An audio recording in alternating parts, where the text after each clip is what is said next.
So many people need iodine, but it's so expensive. And whenever they go buy nascent iodine or Lugol's iodine or something like that, this stuff could cost as much as $30 for an ounce or two. You know, it's too expensive.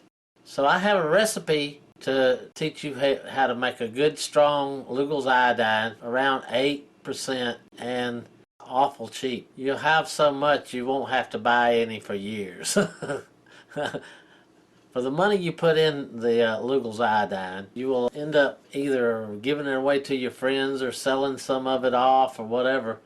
But basically, the recipe for it is 2 to 1, meaning that you're going to use 2 parts potassium iodide to 1 part elemental iodine.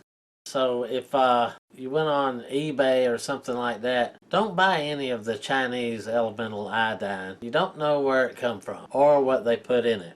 I've found that Chinese quality is questionable, and why even go there? Is, you know, you can find it a lot cheaper from China, but the quality is not there. I find it to be better to get it from Chile.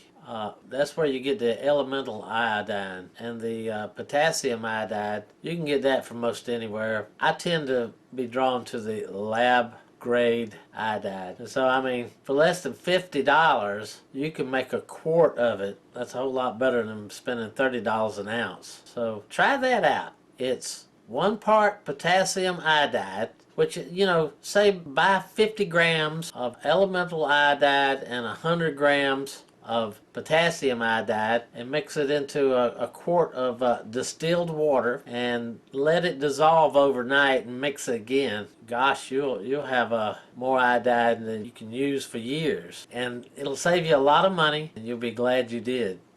So if you like this video, please share, subscribe, hit the like button, and hit that bell for more notifications.